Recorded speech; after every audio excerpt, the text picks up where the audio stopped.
stories in the airways, flying through the night. Experience voices, tales so bold. Streaming live, the truth unfolds. Untold Radio Network, where secrets come alive. New episodes daily, the mysteries thrive. Great guests, super chat, it's so I remember I share and subscribe. Join the side where truth can't hide. Aliens in the attic, UFOs in the sky. Cryptids lurking, oh my, oh my. Ghosts in the hallway, whispering your name. The paranormal, the unexplained. Become a VIP, get the inside scoop. Unlock the mysteries, be part of the group. Live streaming stories, they're talking to you. Super chats buzzing, join the crew. Untold Radio Network, where secrets come alive. New episodes daily, the mysteries thrive. Great guests, super chat, it's a wild member. Share and subscribe, join the side where truth can hide. So if you've got the guts and you want to explore, tune into the untold, it's what you're looking for. From aliens to ghosts and all that's unseen. Untold Radio Network, where the world's mysteries convene.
Good morning, everybody, and welcome to this week's episode of Monsters on the Edge here on the Untold Radio Network. I am your host, Barnaby Jones from Cryptids, Anomalies, and the Paranormal Society. We are live here in studio, ladies and gentlemen. Good morning, Lee. Good morning, Kim. Good morning, Robin. A lot of comments so far. Awesome, guys. Good morning to all of you. Thanks for tuning in. Welcome to the show. If you guys are just joining us here, we are live in studio. So if you have any questions or comments throughout the show, throw them over in the comments section over there, and we'll get to them as soon as possible during today's show. All right, guys, coming up, we are going to be in Gaze, Illinois at SilCon September 19th and 20th, along with a lot of other cool celebrities and cosplayers. And it's going to be a really cool Comic-Con costumey paranormal event. Come on out and check that out. Then we are headed to the Van Meter Visitor Festival September 27th in Van Meter, Iowa. And I will be at the Shawano County Library October 16th here in Wisconsin, and the Neenah Public Library October 25th.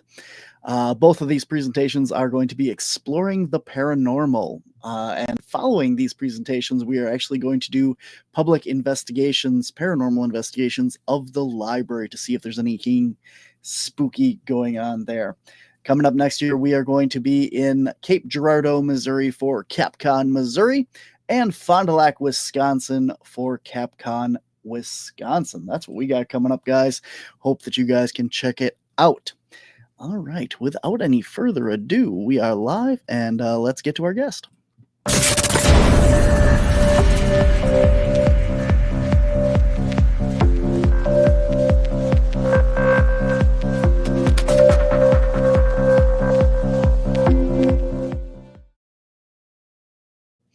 right, guys. My guest today is Joe Pass. He was born in 1960 and grew up in Irving, Texas.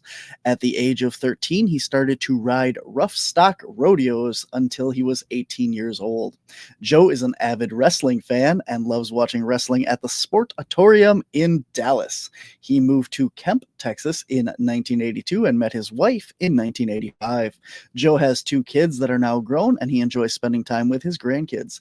The majority of his work experience is driving big truck over the road through 48 states. When he retired from trucking, he needed a hobby, so he started looking for Bigfoot in 2019. Although he has never seen a Bigfoot, he has been close. He has several hot spots in Oklahoma and Texas. However, the best sounds that he has heard has been in Alabama at the Flat Rock Booger's place, which is also a hot spot. The majority of his evidence comes from Texas because that's where he lives and is most accessible. Ladies and gentlemen, please welcome to the show, Joe Pass, the Squatching Cowboy. Hey, Joe, how are you doing? Hey. Can you tell my wife wrote that?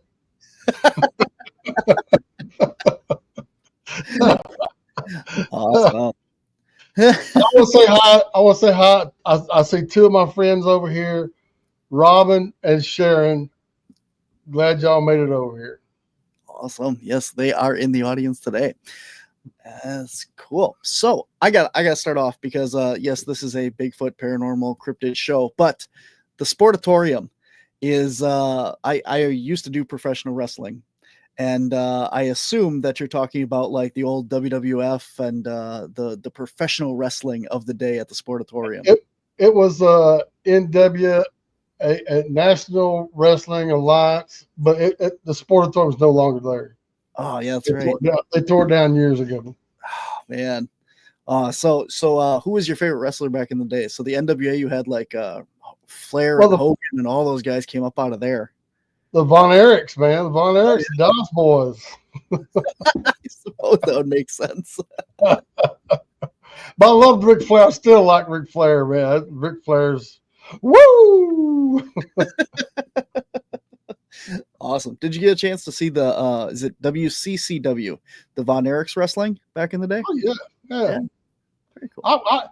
My friend, he worked for the newspaper down here, and he was off on Sundays and Mondays. So we would go to the Sportatorium on Sunday night. I think it was Monday night.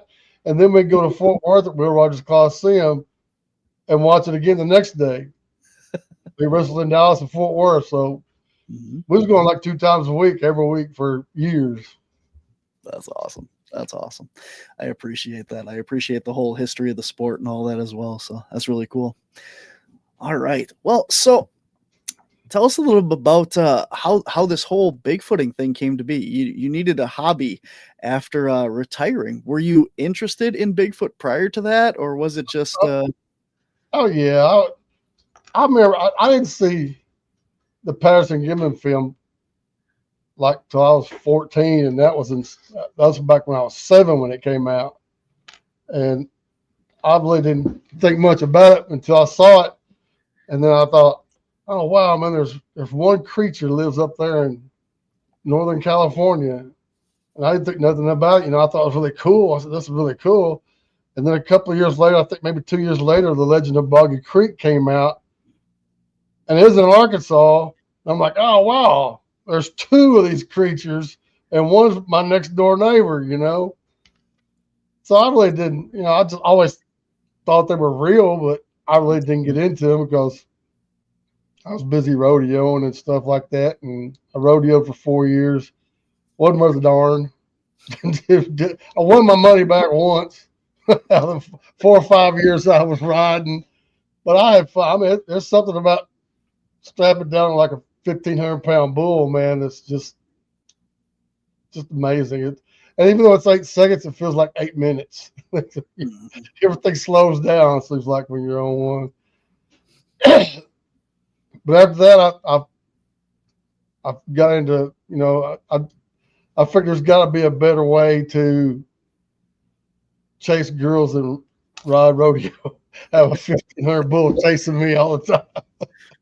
Safer, so I got girls and partying and stuff, and moved away from Irving, moved down here to Kemp, and met my wife now for 38 years. We've been together. So, and, like I said, Bigfoot was always on my mind. Always thinking about it. I always thought it was real, And then one day, me and my friend Kenny, that goes with me now, we were out bass fishing down Cedar Creek Lake, and we was up in this creek, and we heard something. I went, "Oh man, that sounds like a Bigfoot." And he goes, "You believe in Bigfoot?"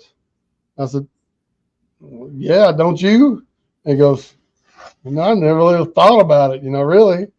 He said, "No, I don't think it's for real." But so I retired from truck driving. I truck driver for 20 something years. I was a truck driver. Some of it local, but most of it was over the road. And then when I retired, I said, "Man, why don't I just go see if I can't see one of these things?" I haven't seen one yet. I think I've been really close. And I've been doing it. I retired in 2019, and I've been doing it since then. I was kind of really forced to retire because my knees, I had one replaced and the other one needs replaced, and I got arthritis real bad and blah, blah, blah, all the health symptoms of old people have. So we just started doing that. And Kenny, the guy I usually go with, he's into bass fishing. So at the cooler parts of the year, he gets into bass fishing. So on weekends, he doesn't get to go because he's a bass tournament or he's hunting. So me and the wife go out a lot when he can't go. So me and my wife have a lot of fun doing it. Very cool. Now, you said that you didn't see anything when you were driving, like over the road and stuff like that. But did you ever hear any stories or have any other weird experiences while you were out driving? I've heard stories about it, but I really didn't. The one good thing about the company I work for, they didn't care which route I took to get to where I was going.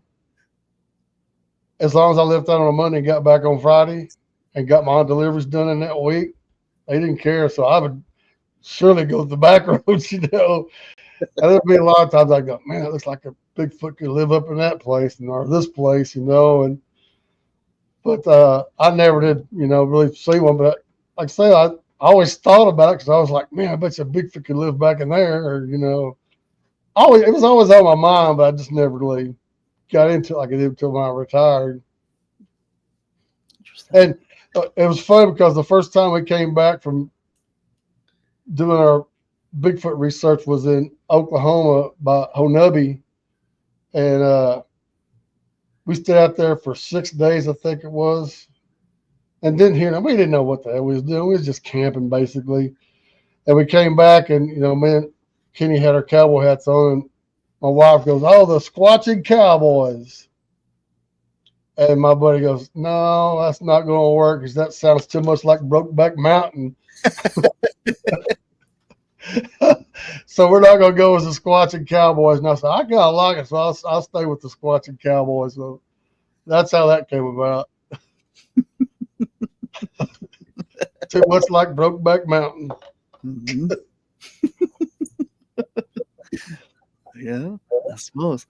So you go out fishing a lot. Now, I've heard a lot of stories of, like that's a perfect way to go bigfooting because you have a lot of stuff is down by the creeks. You have a lot of different smells and sounds that mask your presence there. The Bluff Creek, the Patterson-Gimlin footage was shot on the creek, and a lot of these other footages that were found were around creeks and rivers and stuff. So you have a lot of experiences around there, or do you do that specifically for Bigfoot, or you just go fishing for the heck of it? Well, I used to go fishing for the heck of it, but one of the main places I go now is a place called it used to be a state park. It's called Fairfield Lake, but they closed it down to make high dollar residents. Mm-hmm. They got a golf course down there now, which really just upset me. That the beautiful part. But anyway, excuse me. A friend of mine, he was down there bass fishing, and he went up in this cove. And he does not believe in Bigfoot. He thinks me and Kenny are just absolutely loony birds. We need to seek medical help quick. And he said we went up in this cove and there was this big old down tree along the bank. And he said he seen something big and black like this over a tree. You know, it looked kind of like this. You can see his shoulders and arms and everything like this. And he just laughed. He told his friend, he goes, "Hey, man, that must be a Bigfoot." And they just laughed, and they went on down the next cove. And they came back about an hour later, and whatever that was on that log was gone. And that's what sparked my curiosity about going down to Fairfield Lake. And people think that I go over to the ritzy part. No, behind Fairfield Lake is a place they call the Big Brown Mine, where they dig coal. And there's like thousands and thousands and thousands of acres where they, were mining coal back in there. And it's been shut down for, 20 years. So there's nothing back there. There's no buildings, no houses, nothing. There's a couple old cranes back there. They're digging up coal. But anyway, we went behind the lake. And what we would do, we'd drive real slow on the side of the road. My wife would look out one side, look out the other side, because they're all gravel roads. And there was water running down the side of them. And we came to this one spot. My wife goes, "Hold on, stop just a minute. Take a look at this." I got and looked. We found 5 tracks that were, the smallest one was about the size of my hand. And then there was 3 other ones that almost, I think 13 inches, and the other 2 were like 10 inches. And one was like this, and one was like this, and one was like this. And then there was a little one right here. Like they were all huddled in a little family thing. And I walked up and down a creek and I didn't find nothing. Well, it's not, I don't think I'll say it's a creek. It's just water runoff down the side of the road. And I looked on the other side of the little water was running off, and there was another footprint. And it went up the side of this hill, and there was a barbed wire fence up there that had been pushed down. And then there was a tree there. It looked like he grabbed that tree and the limb broke as he was stepping over that barbed wire fence. And me and my wife have been going back there ever since, and that's been like 3-4 years ago. We've heard stuff down there that, I've heard coyotes, I've heard cows, bobcats, foxes, the stuff we heard down there. It's all on video, on my videos. It's just unbelievable. And people laugh at me, think there's a Bigfoot down there by Fairfield Lake. But if you go back and look at the history, there's several reports of Bigfoot in that Freestone County area. So that's the closest hot spot to me, really. Cool. So what do you think that you have there? Do you have a family unit, or like a mother and kids, or what is your observations been? I kind of think it's a family, because I say there's a large one, a medium-sized one, and a littler one. So there had to be, and this is in gravel now. And this was packed down gravel from a logging road. So that's pretty hard ground. There was footprints in this gravel. So whatever it was had to be pretty heavy. And we wouldn't have found it if they wouldn't have by the creek. The runoff there. I keep calling it creek. It's runoff. We've never seen them. And most of the land down there is private property. They lease out for deer hunting season, And like I tell my friends, when I see a sign that says no trespassing, it says, "Come on in, Joe. Bigfoot lives here." No, I don't want to trespass.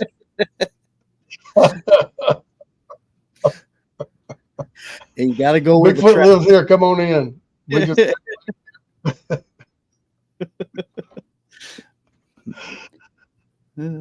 So what? But you have to sometimes. I said you got to go where the evidence leads sometimes, especially if you're hot on the trail. That's right. You said that you had a recent sighting report that you've been trying to get out to along another creek there. Tell us about that. Yes. Well, I don't want to get too much in it because the video ain't come out yet, but something strange going on down this creek, and we're trying to get down there to go check it out. We're going to put this boat in the water. But like I was telling you earlier, the creek is so low, the water is about, maybe 8 feet below where the bank is. So we'd have to lower the boat down into the water lower all our equipment down to the boat. And we decided we're going to put up a ladder down there so we can climb up and down the ladder and lower the boat down with a couple of ropes because it's an aluminum boat, so it don't weigh much. But just us old farts climbing up and down that ladder and everything. And then we're going to go up the creek and dock the boat somewhere. Kenny's got this FLIR camera. I don't know if you've seen them, but hog hunters usually use them. And it's a $5,000 FLIR camera. And you can see a mouse squatting down 200 yards in a field from this thing. It's amazing.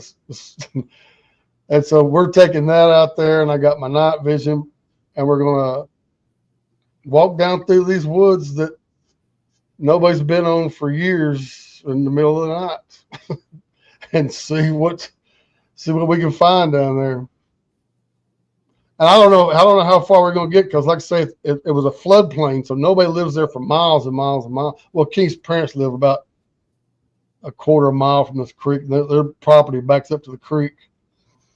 And nobody lives down there. Nobody's been down there. And it is thick. I mean, you can sit from where we were standing on one side of the creek across. I don't see how in the world we're going to get through some of that to get back to hopefully find a trail somewhere to get back up there in. But it's just been so doggone hot down here. And I'm old and I just can't handle the heat like I did when I was young, you know. Absolutely.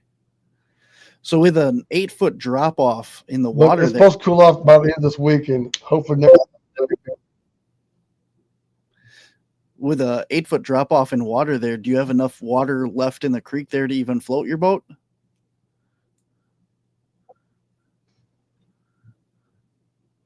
Oh yeah, it's probably I would say 5 or 6 feet deep. Okay. Out there, I don't know, but we've been up and down that creek when I was younger. We used to go up and down that creek camping all the time in a little john boat. You know, john boat don't take on much water. So, yeah, I think we'll be all right. The only thing that's going to bother me is a log jam somewhere that we can't go very far. And all that trouble of putting all that equipment stuff into the boat and lowering that boat down and just thinking about lowering it's the easy part. Raising it back up is going to be the hard part. Just throw it over the edge. Yeah. But I think I don't know what these people heard, but they said they lived there for 40 years, and they have never heard anything like this. And there's tons of hogs that run down through there, tons of hogs, and deer and fox and bobcats. You know, bobcats can make some wild noises. And fox can too. You'd never think a fox could make some of the noises it makes. And they said that they have never heard anything like this. And they were down there fishing on the creek, and they said they heard it. And then about a minute later, when they first heard it, they were looking at each other. Did you hear that? And Kenny's dad, he can't hear without hearing aids. And he didn't hear it, but his uncle did. And they looked at each other and said, "You hear that?" And he said, "Yeah." They said, "What was that?" And they said, "No clue." And then about a minute later, they said it did it again. And that's when it scared them enough that they packed up their rod and reels and left. And it was across the creek when they heard it, and they wasn't going to take no chances. They left. And they're not Bigfoot believers either. Well, I mean, since me and Kenny have been doing this, you know, they've kind of come around to it. But they said they have never heard anything like that whatsoever. They said it was loud. It was louder than a hog because they've heard hogs all the time. They said this nothing like they've heard before, and it was loud. And it sent chills up and down their spine. So I'm thinking and hoping that it might be a Bigfoot. Have you had any other? We're going to try to go down there this weekend, Saturday, hopefully, if it comes up. Oh, yeah, about a mile to the west of there, I did a video a few years ago called the Becker Bottoms Bigfoot, where some ranchers. Like I said, this has been years ago. I'm not sure how long ago it was. I think back in the 60s, so that's how long ago it was. A bunch of ranchers were having their cows mutilated in their fields. And it just was like happening every week. They'd find dead cows out there. And so the ranchers all decided to get together and go find out what was doing this. And they got together on their horses and they were out riding around all these ranches and stuff like this. And two of them they said it was walking on two legs. And it was hairy. And when it seen them, it ran off into the woods down by the creek and they never seen it again. And the cow stopped being mutilated after that. So that was pretty interesting. Must have scared the crap out of that Bigfoot to not come back. But I kind of think it was because there's creeks running down all the way. And well, they say he always follows the creeks. So I think it might have been just coming down there and they found some cows and they said, we're just going to stay here and just eat these cows for a while. And then when they got figured out, they left and went to another place. That's where I was kind of going with that. Like, I was wondering if you had any other That's reports about all in the area, or if do you think that it's like maybe one or two of them just kind of passing through, or do you think that there's a family unit or a couple of them living in that area? Well, I hope that they're living there. But I think they're just kind of passing through because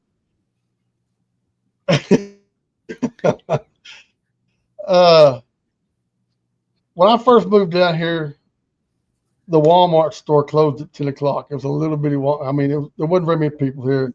One red light, 2-lane road all the way around the lake. And people from Dallas is about 60 miles west of me. Takes about an hour to get to Dallas. And Dallas is growing towards where I live back here. Cedar Creek Lake. Cedar Creek Lake has always, during the summertime, been a tourist attraction for people from Dallas to come down here to this lake. So the summertime was always busy. But now all them fools from Dallas are moving over here and ruining my beautiful lake. So I think whatever animals down. When I first moved down, I used to see bobcat and deer down here all the time. I still see deer, but I haven't seen bobcat down here. The people are moving the animals out. Wish they'd stop moving here. So I think that if there's any Bigfoot out there, I think that they're just passing through. Because the Trinity River's right down, not too far from here. And the Trinity River, I don't know if you know, goes almost all the way down through Texas. So they could come down through here. They can come from Oklahoma all the way down to the coast and, probably not be seen. So I just think they're passing through here.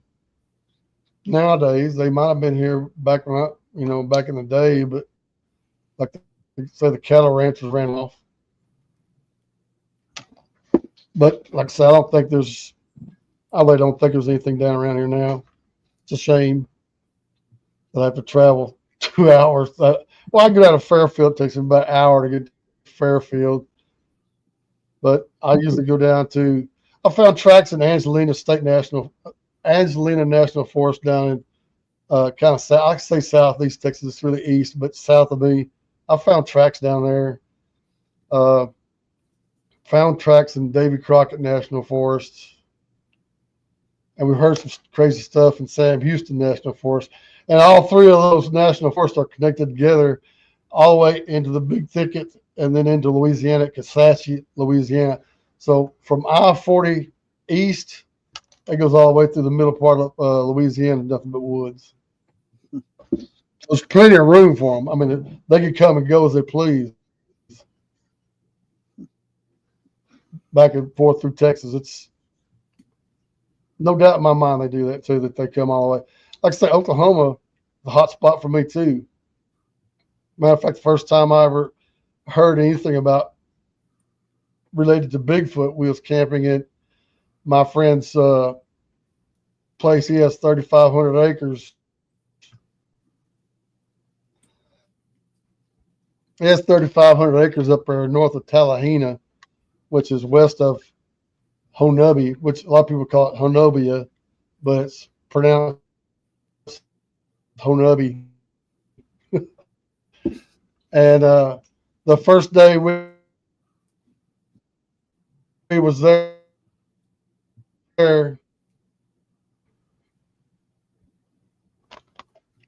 what happened? It's a little laggy there. Is that me or you? I don't know. There was comments up there earlier that said people were having problems with their internet. Was that mine? I don't know. I got storms here now, so I can hear the rain on the window. So I don't know. I live way out here in the woods, and I got Starlink, and it's a lot better than what I had. So I just got it too. So I didn't know if it was me or. But anyway, we was up in Oklahoma. The very first night, the guy let us camp on his land. He said he had a Bigfoot sighting there when he was 15. So he said, "Come on over here and do what you want to out there. There's 3,500 acres, private land. It doesn't have any kids. He wasn't married, or is not married. And it's just him and his dad that live on this property, on this 3,500 acres, but it's family owned type thing, you know." And we were camping out there, and it was, I don't know, midnight, 1 o'clock in the morning, something like that. We was bored, so I wasn't hearing nothing, so I just said, "Let me see if I can't get the coyotes going." So I went out there and went, woo, you know, and sure enough, the coyotes start breaking out. They calmed down about 5 minutes later. Then about 20 minutes later, maybe 30 minutes later, we hear this holler just about like what I did. And then the coyotes start busting out again. And then it went quiet. And then about, I don't know, 10, 15 minutes later, maybe 20 minutes later, we hear the knocks. There was 4 knocks, real slow. And it stopped for about a couple seconds. 4 more knocks. It stopped for a couple seconds. And then 2 knocks. And Kenny's got this recorder, but he doesn't know how to work it. And he's sitting there pressing these buttons trying to get this recorder to work. We couldn't get it to work. My jaw is sitting on the ground going, "Kenny, can you hear that?" He goes, "Yeah, hell yeah." And we said some words, but I can say them on here.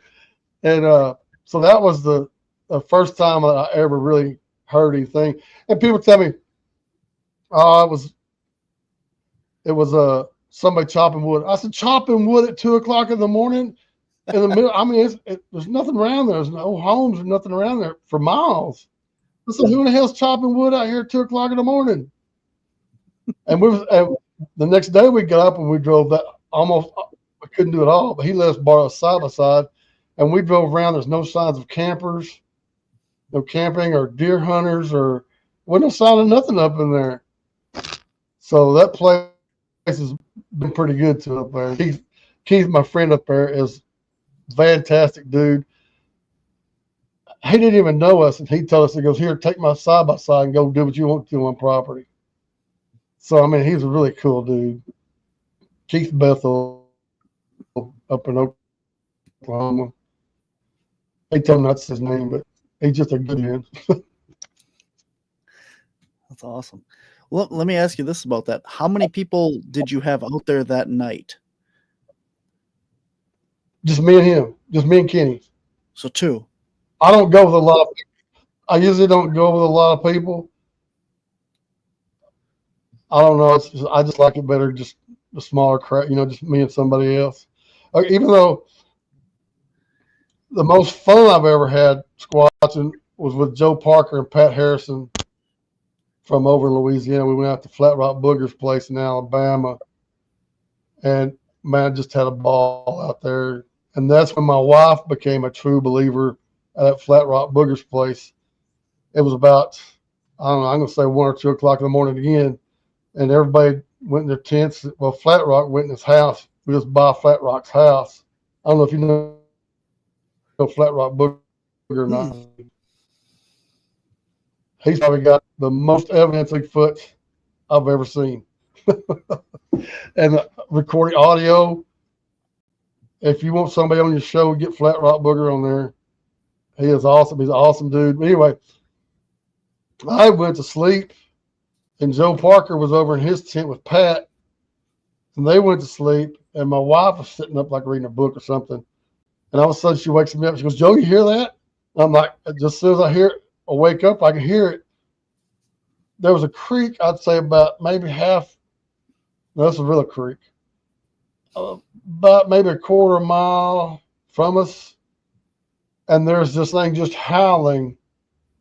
I mean, loud howling. And you can tell it far away. It's a real guttural howl, you know. And this thing is howling. And my wife wakes me up. I'm listening to it. I yell out over to Pat Harrison. I said, Pat, you hearing this? She goes, yes, I'm hearing this. She tries to wake up Joe Parker. And by the time Joe wakes up, this thing quit howling. And there's no way even an opera singer could last that long at that loud. And that night, my wife became a true believer of Bigfoot because there's nothing else on this planet that could have screamed like that far away, and you could feel it from where we was. And that was amazing. I mean, that was one of the best times that I've ever had done at Flat Rock Booger's place. It's Evergreen, Alabama, if you know where that is. It's just, and like I say, Flat Rock's got the best evidence of Bigfoot ever. I love him to death. He's a good guy. Well, the reason I asked was you said that you had gotten 4 wood knocks that night, and I've heard like a lot of people say a lot of people think I got 10 altogether. Right, but like 4, then 4, then 2. Yeah, but I've heard like a lot of people say that they tend to coincide with how many people are in your group. So I was wondering if like there was 4 of you out there that night, or how many of them there were, just to kind of put patterns with stuff. But and some people say that it was Keith came up there. Now, like I say, Keith lives like half a mile, maybe a mile away from where we was, and he's got a bad hip, and we have it side by side. And we're the place where we camped. There's only one place in, one way in and one way out of where we was camped. And it couldn't have been Keith coming up there, and his dad goes to bed with the chickens. So there wasn't nobody else around there. It had to be. And what we think, it was you could tell it was a live piece of wood wherever it hit. It was hitting against a big tree because you could like almost feel the vibration of when it hit that tree.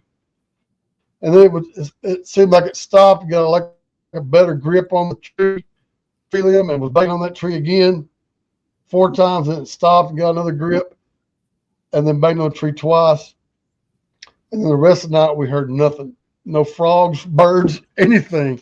And me and Keith sat there by the fire all night long with our pistols in our hands because we never heard nothing like that. And it was just about maybe 75 yards. I don't know if it's 75 yards. It was across a logging road and up a little hill, and it was up on the hill from where we was. So maybe 75 yards from us. And that was amazing. I mean, I just couldn't believe it. Kenny couldn't believe it. And like I said, Kenny was kind of a skeptic about it, but that night turned him into a true believer because there was nothing else that could have done that. It had to be something with hands. It could have been a bear. It wasn't a deer racking on a tree limb because you could, I mean, it was just so rhythmic, you know, just in rhythm. It was pretty amazing that night. We are I was live. just seeing who was in Yeah. your chat. Hi, Pyro. I was gonna say we are live, guys. So if anybody in the comments section has any questions for Joe today, Pyro, I think this question was directed at you. It says, "Are you going to be around Hanobia around the conference time this year?" Let me put my glasses on so I can see. Are you going to be around Hanobia? Pyro, I'm thinking about it. So you said Hanobia. It's Honobi. Sure. I read them as I see them. No, That's they tell me, and the people that live up there tell me, don't tell people it's pronounced Honubby, because that way we can know who's a tourist and who's a real person.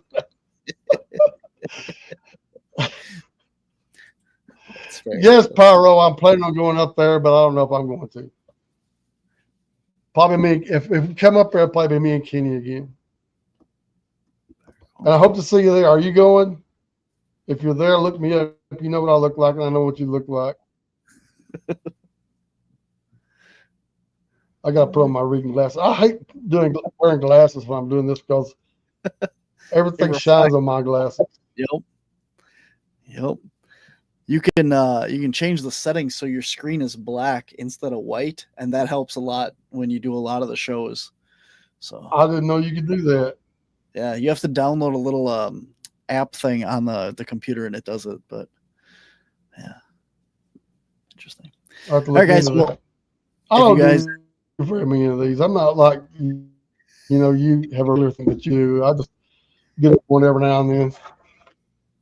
I don't know why people want me on there because I've never seen a Bigfoot. So, so I tell, well, I've never seen one, but I do run a no BS search for a Bigfoot. And I think that my channel, I mean, everybody wants to see a Bigfoot, whether it's real or a hoax. I mean, if they're hoax, it doesn't matter because they can sit there and say, oh, that's a hoax, but they want to see it. Or if it's real, which I don't think there's too many videos on YouTube nowadays that are real with all this AI stuff going on. Mm. But since my videos I don't show Bigfoot, I haven't showed a Bigfoot yet. I think people are getting tired of watching, and my views are way down and stuff. But I don't care. I want to see one, and I want to try to record it to show y'all. I mean, first off, I want to see one, but I want to share it with everybody else, if that makes sense. And I always tell people where I'm at, what locations I'm at. After the point, after my video's over with, I tell them where I'm at. I'm very paranoid about telling people where I'm going before my video because I'm paranoid somebody's going to come. Let's go down there and mess with old Joe, drink a few beers and do a few howls and knock on some tree limbs and stuff, So I usually don't tell people where I'm going before, but afterwards I'll tell you exactly, like this film coming up, our video. See how old I am? I say film instead of video. I'm old. It sounds better. It sounds more professional. Yeah, film. Yeah. Like the Patterson Gimlin film. Mm-hmm. It wouldn't be right to say Patterson Gimlin video. Yeah. Because it was on film. But that's my whole channel. I don't take pictures of dark spots in the bushes and try to tell you it's a Bigfoot, get my pen out and draw you a little diagram on there. Or burnt tree stumps from, 300 yards with a flip phone. I just don't do that. And I think at first people loved it, and I think they're getting bored of my videos now because, like some people say, it's just a walk in the woods. But I come back and say, well, where else is Bigfoot? Mm-hmm. In the woods. If you can't, even if I don't see Bigfoot out in the woods, I'm still having a great time. Man, if you're having a good time in the woods, man, you should just stay home. Man, when I'm out in the woods, I forget about my bills, forget about my doubles, stuff like that. I can't forget about my knees because they start hurting after a while. But it's just nice being out in the woods. It's like you're closer to heaven. It's just awesome. I've never come out. Well, I came out of the woods disappointed because I didn't see a Bigfoot, but I've never come out of the woods sad. I don't know if that makes sense. Mm-hmm. I'm like, the best compliment I ever got was a lady. It was years ago. She left me a comment that said, "Joe, I'm so glad. I love your channel because I'm in a wheelchair and you take me places that I'll never ever get to see." And that's the best compliment anybody could ever give me. Because a lot of people won't be able to see where I go because I just don't go right down the trail. I get out in the woods. I got allergies really bad too, man. Sorry, All right. but I go places that you're not going to see. A lot of people won't see it. I go places. Some people like this place I'm fixing to go to. I bet there ain't nobody been down there in years, because it's so grown up over there. Like I hope I find a trail over there so I don't have to chop my. Well, that's another thing. If it's real thick like this, I don't think a Bigfoot, even though he could go through a bunch of stuff, I think they're going to take the high road and go to the way less tough to go through, put it that way. I just can't see a Bigfoot walking through all this hair, walking through a bunch of briars and stuff. If he can find a better way to go around, he's going to go around. And plus, I don't think Bigfoots are as big as they are up your way. I think they're a lot smaller. I don't think they have as much hair. It's hotter than hell down here. I could imagine being covered.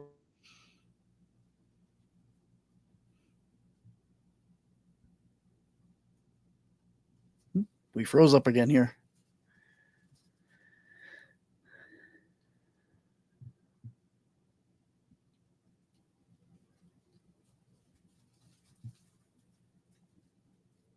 It looks like it's on his end.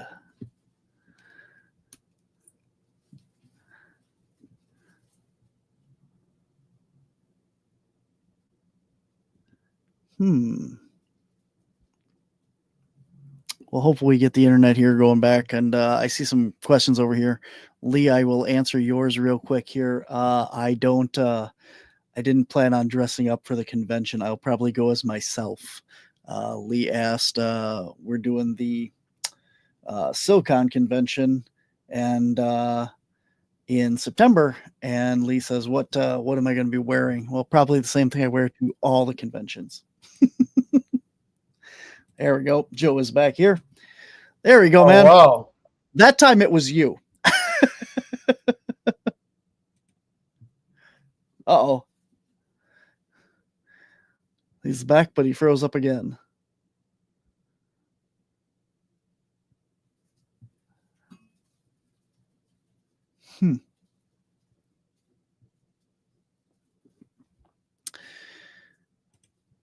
Oops. Well, let's see. Is movie out yet? Ask, is his movie out yet? All right. We had a couple questions here. We're going to try and get these couple questions in here if we can get unfrozen. But if anybody has any questions for me to kill some time, we can try that. I don't know. Oh, he dropped off again. But I want to thank everyone for all the questions and comments, guys. I really appreciate you guys interacting with the channel and joining us here live today. Technical issues is just nothing we can do about it. But I know where I am here in Wisconsin, it is raining probably fairly hard because I can hear it on the window back behind me here. So, but it seems like my stuff is doing pretty well here. Let's see. All right. Barnaby, do you plan on making the Crossing Realms convention in Missouri September 19th and 20th? No, unfortunately, I am already booked that weekend. That's the weekend that I'm going to be in Gaze, Illinois at SilCon. And I don't think I've heard of the Crossing Realms conference in Missouri. I will be in Missouri in next year in Cape Girardeau, Missouri, April 17th through the 19th. I will be in Cape Girardeau, Missouri. So, but I typically end up going to conventions where I get invited to speak. Otherwise, I try and spend a lot more time actually out in the field nowadays than I was doing conventions almost every weekend. So, Lee Warner says HorrorCon has about an inch of rain so far. That's a lot. That's a lot of rain. So, it was a week and a half ago. now, or not this past weekend, but the weekend before that, we had so much rain down in Milwaukee that the highway interchanges and stuff were flooded. Cars were underwater, and really, really nasty time down there. But Joe has not popped back in here. So I think maybe he lost his internet. That's no good. We'll give him a couple more minutes here and see if we can get him back. But again, thank you guys all for tuning in and stuff. And if you do have any questions for Joe, throw them in the comments. And if he comes back here, we'll pull those back up as soon as we can. I know there's a couple here. Pyro says, ask if his movie is out yet. I think that's towards Joe's got a movie coming out. Interesting. Let's see. Oops. Check it out. Might change your mind. Tons of speakers, guests, just hanging out. I will be there. Awesome. Well, that's good. I think conventions are really important because we've said it a bunch of times on the show here that, people that have had experiences and have had this stuff going on have nowhere to turn. They have nobody to talk to and nobody that believes them. And so doing these conferences, these conventions, and going out and meeting people and talking to them is always important because you get a chance to, be there for that person that has had these experiences. Plus, you get to hear about them. So it's always a good time. Let's see. Lee says, how did your library investigation go? Are you talking about the paranormal ones? We haven't done those yet. So those are coming up in October. We have the 2 paranormal investigations of the libraries themselves in October 16th in Shawano, Wisconsin, and October 25th, I believe, is October 25th is in Neenah, Wisconsin. So let's see. Do you think Bigfoot is a physical creature? I think that Bigfoot is a physical creature. I think that, like a lot of other animals, there may be the possibility that it has abilities that science doesn't understand right now. There's so many animals out there that we're still learning about that we know exist, right? So we have a lot of things happen that science is based on money, right? So if somebody's paid to investigate a specific part of an animal or a specific species of animal, that's where the money goes.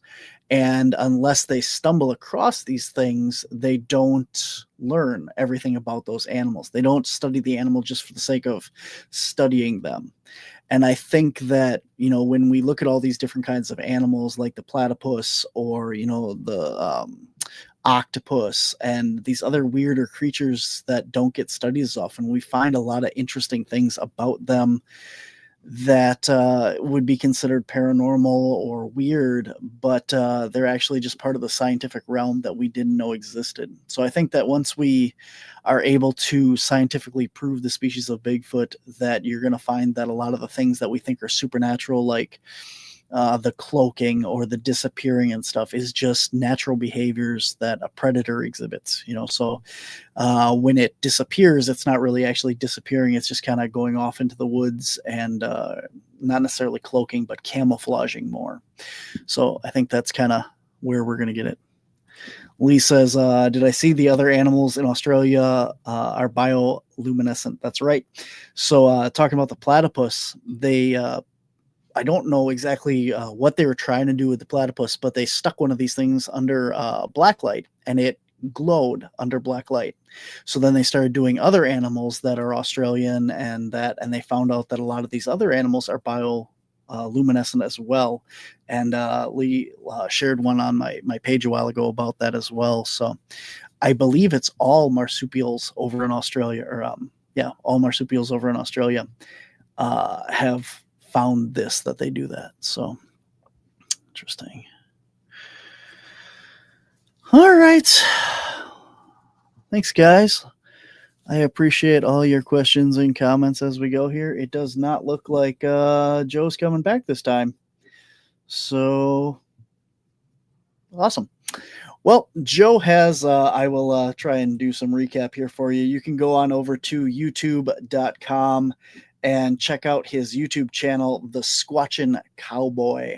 The link is in the show notes for you guys. You can check it out and watch all of his videos over there. and he's down in the Texas area looking for Bigfoot. So I think he's got some videos there as well from Alabama and Oklahoma and some of the other surrounding areas as well for you guys to go check out. And hopefully you do that. Give him a subscribe, give him a like, give him a share. And hopefully you can go to his Facebook page and stuff and see where he's going to be. Sounds like he's going to be at some conventions, maybe even as a speaker, just kind of hanging out down there. So, yeah,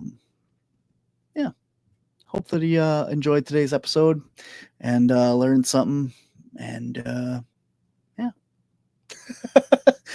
I'm really hoping he came back. So I'm trying to drag stuff out here, guys. If it seems like a just kind of rambling, but it does not look like he's coming back. So anyway, I hope that you guys enjoyed the show today, and I guess that's a wrap. So until next time, guys, I will see you on the edge. Take care. I'll see you next week.